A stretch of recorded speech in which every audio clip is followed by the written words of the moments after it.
Hello everyone.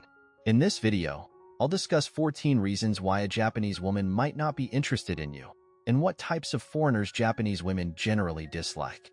Let's get started. If you're a bodybuilder, Japanese women generally prefer leaner builds. While a muscular physique might seem appealing, an overly large or imposing figure can be intimidating rather than attractive. Japanese women tend to find slender men more appealing, even if they have hidden muscle. Think of a guy in an oversized t-shirt. You might assume he's skinny, and that's often the preferred look. This preference is deeply rooted in Japanese aesthetics, which often prioritize a slimmer, more delicate physique. This is evident in fashion trends and popular media portrayals. Respecting personal space is crucial. When interacting with Japanese women, avoid leaning in, even if you didn't hear them clearly. Maintain a distance of approximately 1 meter. Physical contact, such as touching their waist or casually touching their arm during conversation, is unacceptable.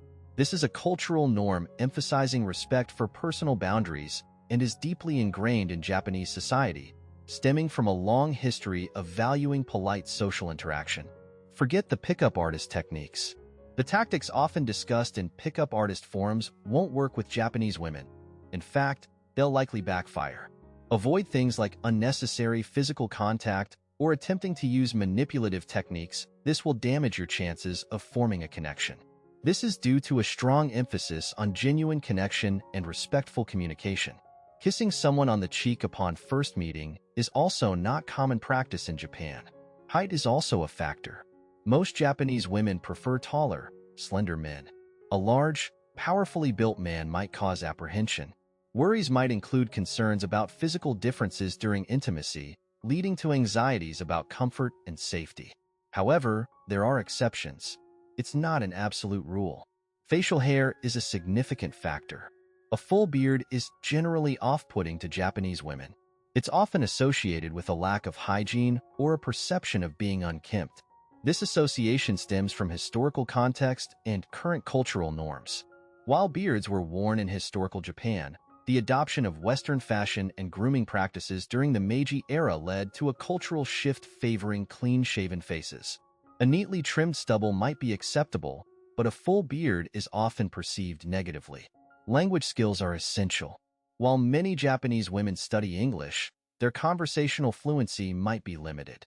Approaching a Japanese woman and speaking to her in English could result in an immediate desire to end the interaction.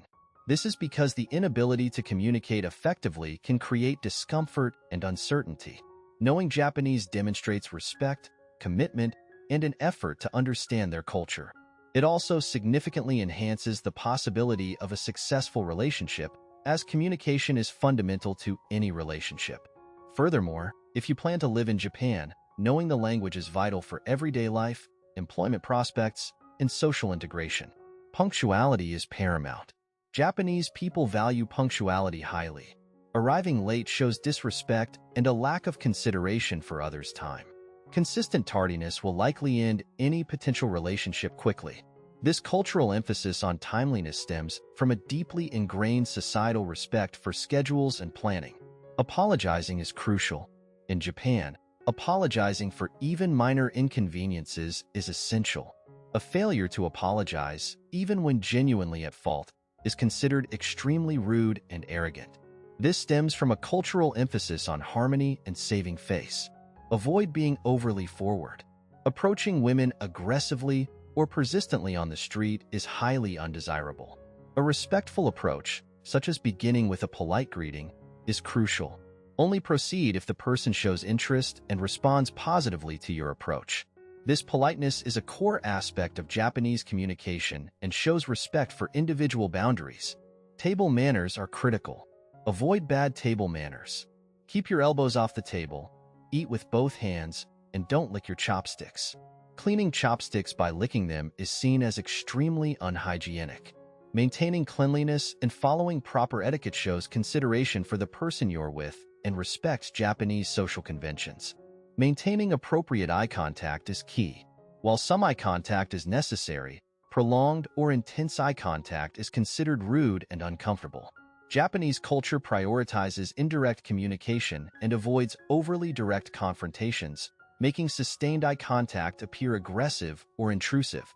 Avoid being overly direct. While honesty is valued, directness can be interpreted negatively. Expressing a negative opinion requires tact and indirect phrasing to avoid causing offense.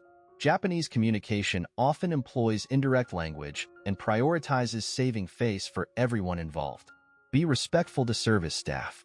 Treating service staff with disrespect is unacceptable. Japanese women observe how you treat others, particularly those in service positions. This respect for service staff is a reflection of the general Japanese cultural value of social harmony and avoiding causing offense or embarrassment. Maintain good hygiene.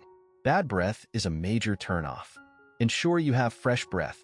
Japanese people are highly sensitive to smells, and bad breath is considered extremely unsanitary. This emphasis on hygiene reflects a strong cultural focus on cleanliness and maintaining personal well-being. Keep your nails trimmed. Untrimmed nails are a sign of poor hygiene.